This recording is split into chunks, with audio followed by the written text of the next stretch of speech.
Apakah pagers berbahaya? Mungkin pertanyaan itu yang teman-teman pikirkan saat ini. Mengapa dan bagaimana? Sebelum lanjut lebih dalam, mari kita simak apa itu pagers dan bagaimana cara kerjanya.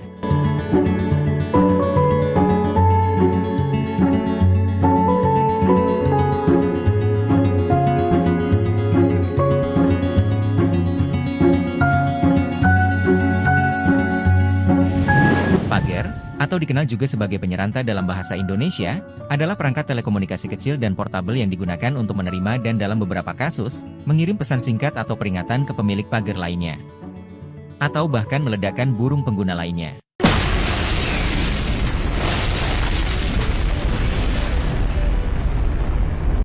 Pager sangat populer pada era praponsel, terutama pada tahun 1990-an dan awal 2000-an.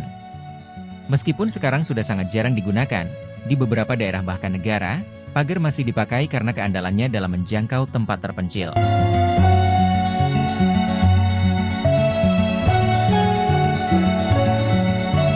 Si kecil yang bernama pager ini bekerja dengan cara yang sederhana, namun sangat efektif.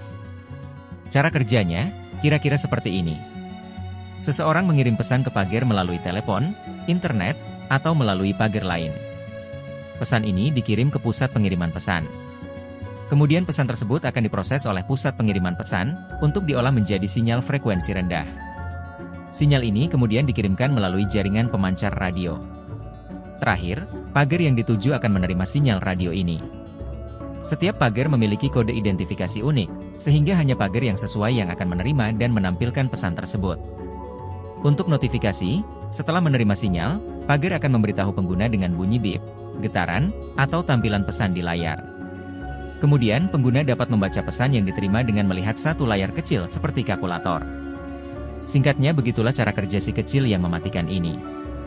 Nah, di zaman sekarang ini, pager masih digunakan sebagai alat komunikasi, dan juga sebagai peledak yang mematikan. Seperti kasus yang sedang viral saat ini, sekitar 30.000 orang luka-luka dan 9 orang dinyatakan meninggal di Lebanon akibat ledakan pager. Hal ini tentunya sangat mengerikan dan menyedihkan. Kasus ledakan pager ini sebenarnya bukan hal yang baru.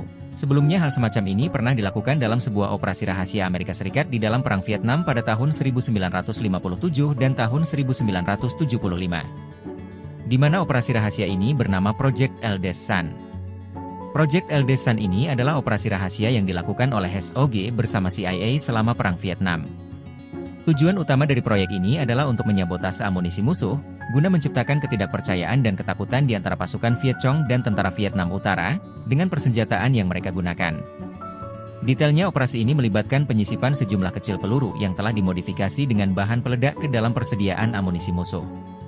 Peluru ini dirancang untuk meledak saat digunakan, menyebabkan senjata rusak dan berpotensi melukai atau membunuh penggunanya.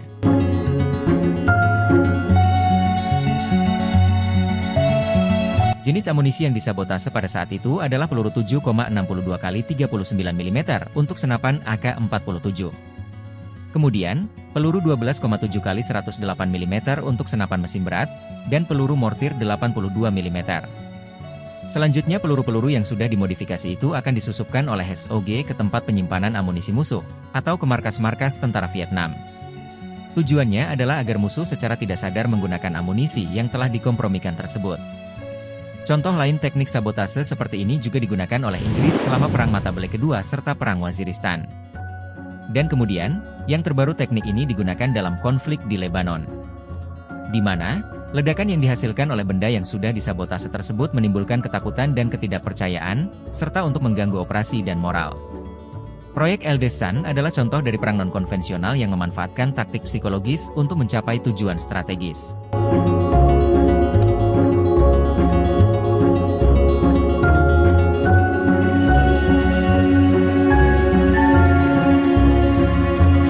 Oke teman-teman, jadi, kurang lebih begitu pengertian pager atau pagers. Terlepas dari kasus ledakan di Lebanon yang hingga menelan korban puluhan ribu serta menyebabkan 9 orang meninggal bahkan anak-anak. Sebenarnya, alat ini merupakan alat yang sangat berguna, tapi, kegunaan tersebut sekarang disalahgunakan oleh pihak tertentu yang memiliki otoritas dan kepentingan.